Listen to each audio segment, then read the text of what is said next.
Sampai ya Jab ya, masalah sholat aja. Kita sholat nggak tepat waktu, dia bilang emang di Islam boleh ya delay sholat ya? Delay, bukan delay, di sini nggak ada tempat sholat. Kan bukannya orang Islam bisa sholat di mana aja, nggak usah di masjid. Nah kita harus ngejar apa? Tempatnya najis, nggak bisa. Kenapa harus najis? Kan nggak ada anjing. Najis bukan cuma dari anjing. Jelasin dulu, lihat jelasinnya bukan Quran base, tapi knowledge base. Benar-benar logikanya dia masuk. Jadi gini Pi, kalau gue jalan kemana-mana nih, ya, ini kan lewat kemari, termasuk dari kamar mandi, ya, pipis nih, cik. Nah ini jadi najis gak? Emang pipis lu sendiri najis? Ya najis sih Pi. Lihat, dengan teknik-teknik seperti itu, dakwah ini dilakukan. Termasuk saya di Bandung, di Santo, saya sholat diawasi 4 security dengan 2 suster, dilihatin aja, Dek sholat di sini, yakin kamu habis sholat? Iya, saya bilang iya nggak apa-apa, kan bersih. Kamu tahu bersih dari mana? Kata mas tukang ngepel tadi, katanya sini udah dipel pakai karbol, lah udah bersih berarti.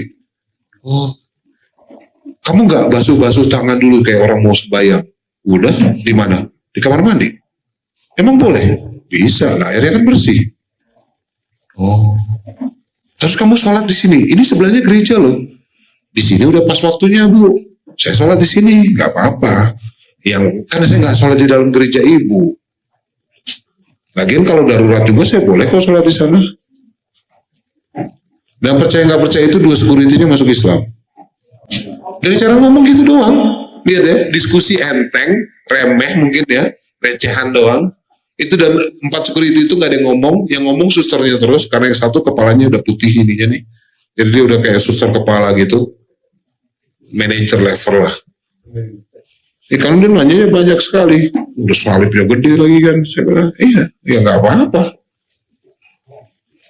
Ibu nggak ada larangan kan di rumah sakit? Oh tidak, cuman adik nyaman tidak? Loh kami nyaman Bu. Oh gitu ya.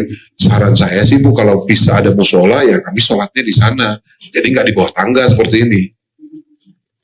Dan rumah sakit BT, kalian ke Bandung, ke Borobudur. Itu di situ ada 3 gereja besar. 3 gereja besar.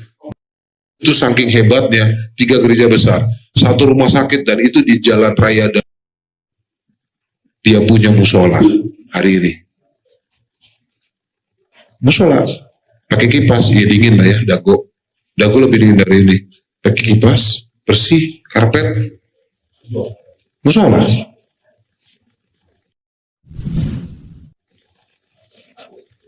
Simpel ya, nggak sampai debat kusir sampai ngiler Tuhan lupa segala macam, nggak ada sampai ke sana-sana. Serius. Walaupun dulu saya tukang debat juga. Kadang-kadang kalau udah gatel di forum, udah kayak di kaskus segala macam, keluar semua itu udah. Ya kan? Ini itu yang kayak gitu-gitulah. Cuman sekarang lebih ke arah mana ya? Yang aku lihat, oh ternyata Rasulullah tuh dakwahnya tuh lebih ke arah strategis. Sedikit berkata, banyak pemahaman.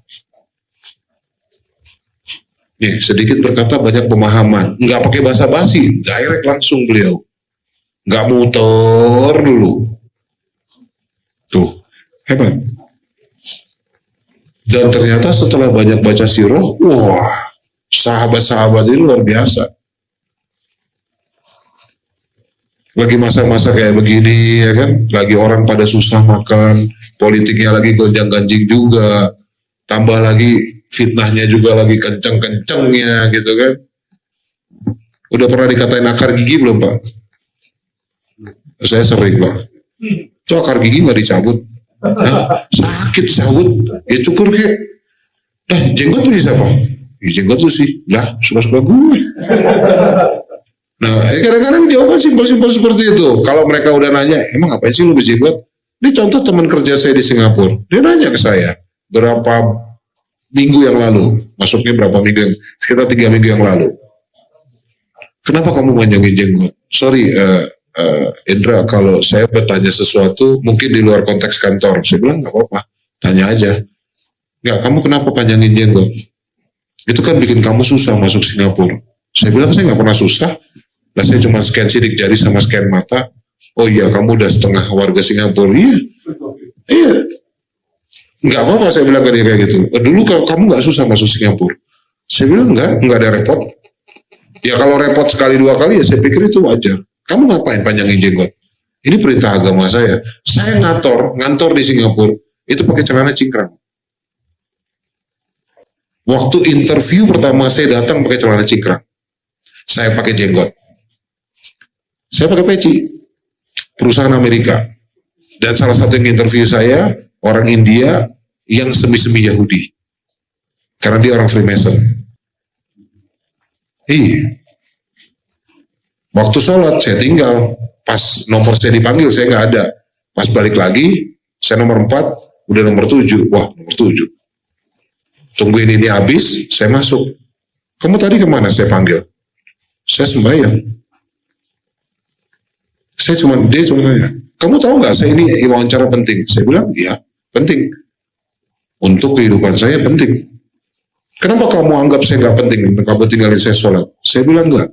Kalau saya nggak patuh sama Tuhan saya nggak akan patuh sama atasan saya. Dan dengan alasan itu saya diterima. Sebenarnya,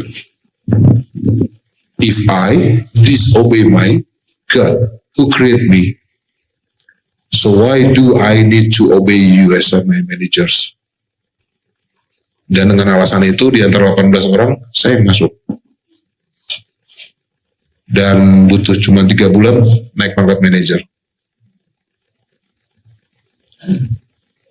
Dan sejak saat itu nggak ada yang alergi sama saya di kantor. Ini maksudnya kita ngejalanin sunnah, kita ngejalanin. Aku menjelasin ke dia, saya di Indonesia berdakwah loh, preaching. Ya nggak apa-apa. Dan saya nyebarin Islam. Islam yang seperti apa? Saya jelasin. Oh ya nggak apa-apa. Saya jelasin kok. Bahkan kalau lagi ada undangan yang harus Jumat, Sabtu, Minggu, saya minta Jumatnya saya dikasih cuti yang bulanan, saya ambil Jumat ini. Ada acara apa? Ada acara sana. Ceramah kan? Atau acara sharing, atau acara ngumpul-ngumpul. Oke? Meeting yang seharusnya saya attend, dia gantiin saya. Pada saat kalian menghadapi orang kafir itu teman kalian baru ngadepin itu. Nanti, gimana cara dakwahnya ke dia ya? Aduh, ini kan teman dari kecil ya? Aduh, gak enak mau ngomong apa. Mandi di kali bareng, telanjang bareng. Sekarang udah gede ngedakwahin tentang agama. Nah saya tahu kok orang kamu juga sholat jarang. Nah kalau dijawab kayak gitu gimana? Gak enak ya? Nah itu. Saya sekarang kalau dakwah ke teman-teman saya yang dulu, mereka balikin, bukannya lu dulu nemenin gua ke gereja? Iya, dulu. Lalu sekarang ke gereja nggak? Jarang sih. Nah, ke gereja aja jarang, tanggung. Dengan usah sekalian. Wah iya tuh. Pindahin ke masjid maksudnya. Ya, cara-cara dakwah itu tergantung dari orang yang kalian hadapin. Seberapa asik kalian dulu sama dia. Kalau udah asik seasik itu, sok, bablas aja. Tapi kalau nggak begitu asik kayak sama dosen saya, ya saya rem-rem dikit lah. Cabut, tarik, dikit-dikit. Ada salah satu dosen saya itu masuk Islam, yang akhirnya sekarang aku rajin ngisi seminar dia. Tapi di Fakultas Ekonomi, dulu aku fakultasnya Vkom, ilmu komunikasi, ini agak nyebrang ya. Masuk Islam dia. Gara-gara sering diskusi mengenai masalah, sebenarnya bukan diskusi masalah agama sih. Cuman dia lebih ke arah filsafat, kayak kenapa sih gue dikasih hidup sama Tuhan? Kenapa Tuhan menciptakan banyak agama?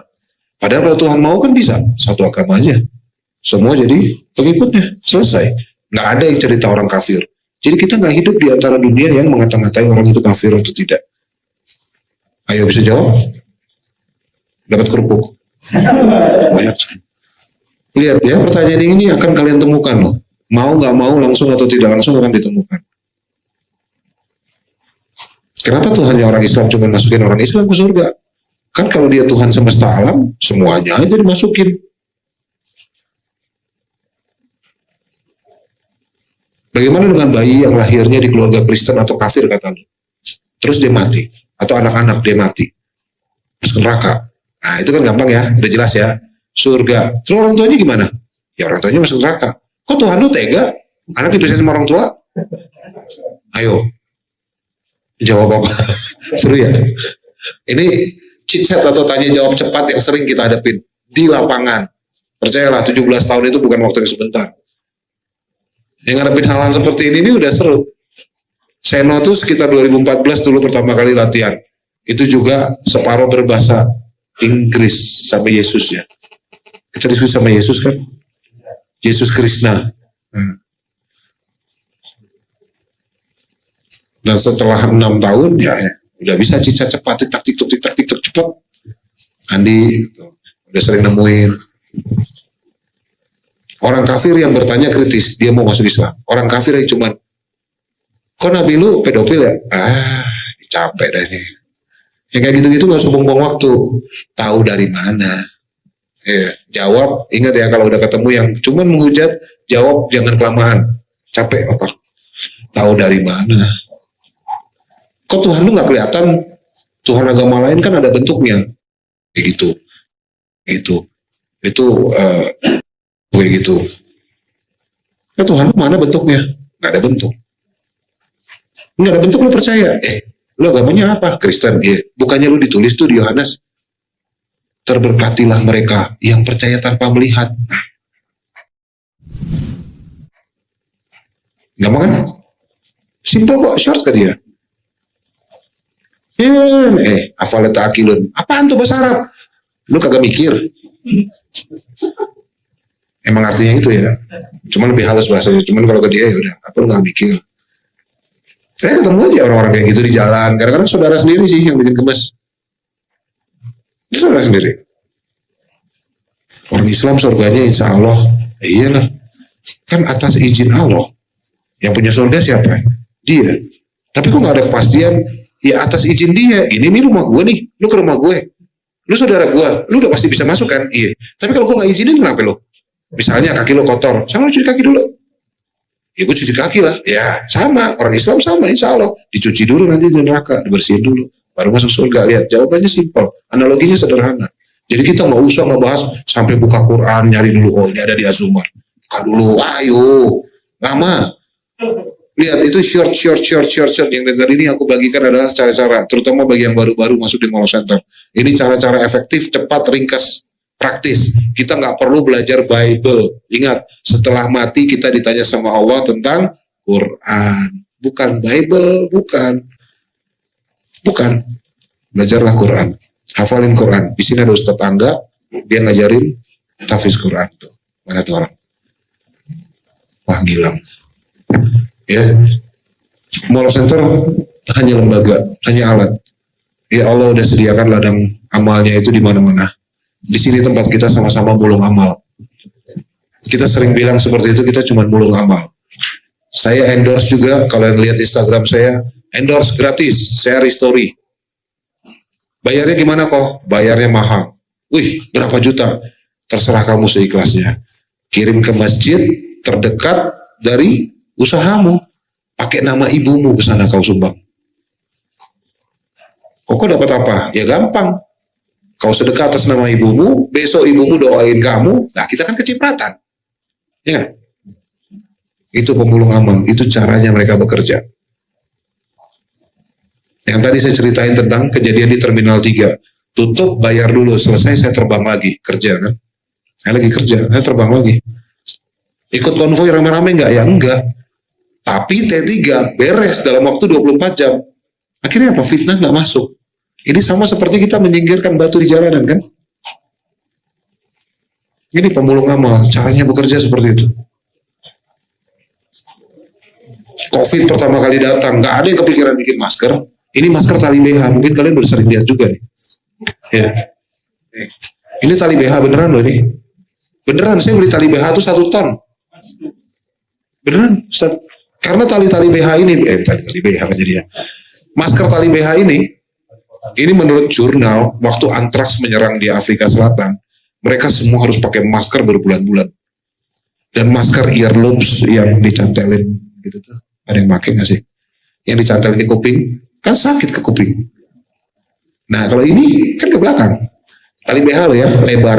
Nah, BH-nya mama nih. Maaf ya kalau ada ibu-ibu. Nah saya pakai ini, nggak malu. Orang ada yang pink, ada yang ungu. Ini untung lagi yang hitam nih dapatnya. Warnanya banyak. Semua aku ajarin bikin bikin masker tali BH. Yang dikirim ke Jogja, yang dikirim ke Bandung, yang di Medan bikin, semua pakai tali BH.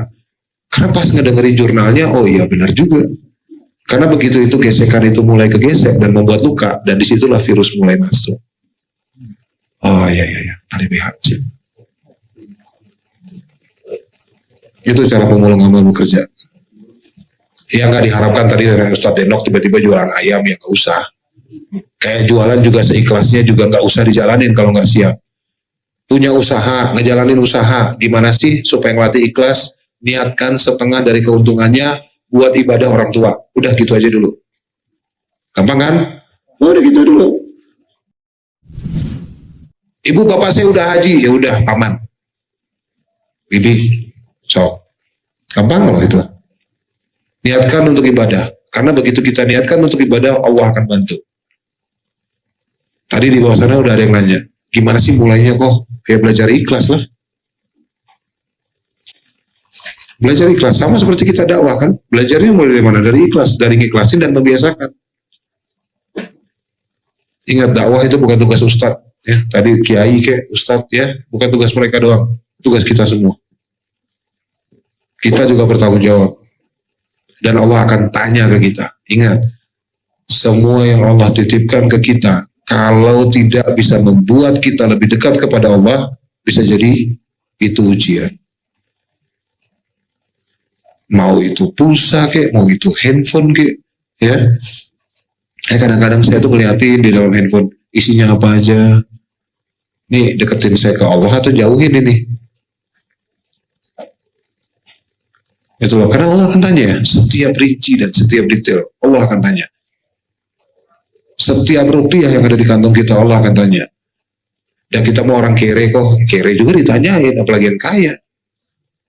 Makanya tadi saya bilang apa di pembukaan? Saya Allah izinkan untuk mengembalikan semua yang sudah Allah pinjamkan. Rumah, mobil. Kurang-kurangin pertanyaan kan? Tanya. Ini saya tinggal jawab, sudah saya jual. Jadi apa? Jadi hazmat. Jadi APD. Jadi masker. Jadi Quran. Itu udah selesai. Ya itu. Ya. Bukannya saya, jual rumah, jual mobil. Enggak lah. Bukan ke situ kok. Awalnya juga nggak ada yang tahu.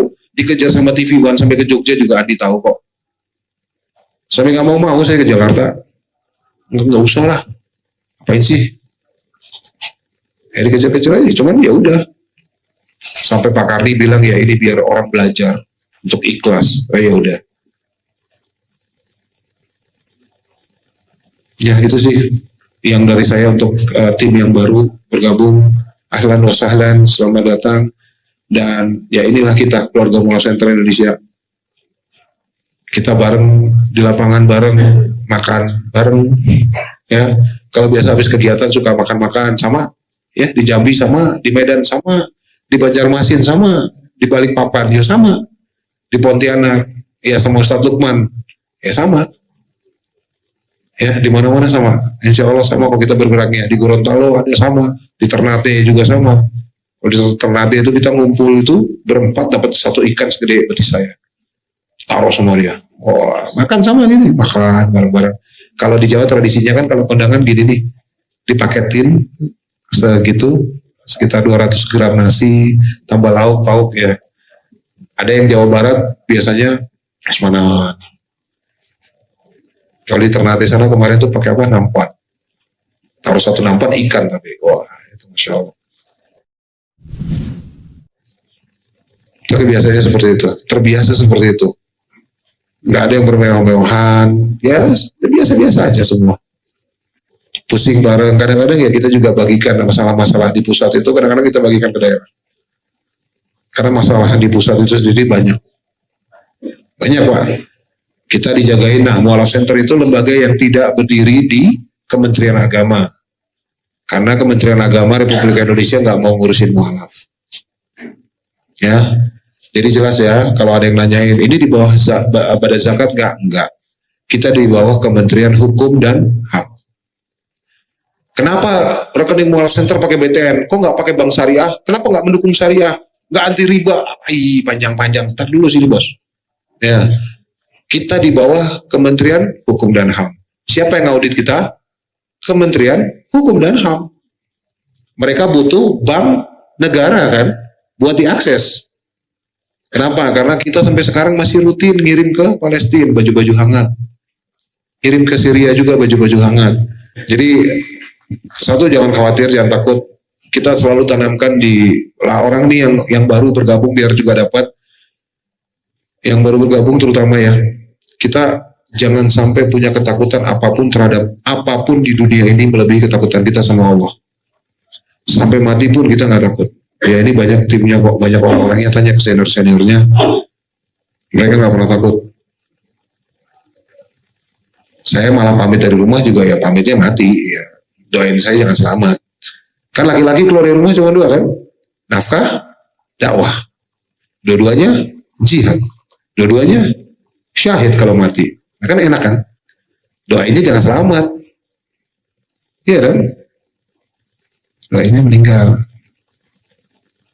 Karena Allah itu yakin satu hal, Allah nggak akan cabut umur manusia sebelum pas cukup rezeki sama ujiannya. Nah, itu aja dari saya. Semoga cukup membekali. Mohon maaf jika ada kekurangan. Kalau ada yang mau ditanyain, tanyain aja. Kita masih ngumpul di sini sampai besok siang.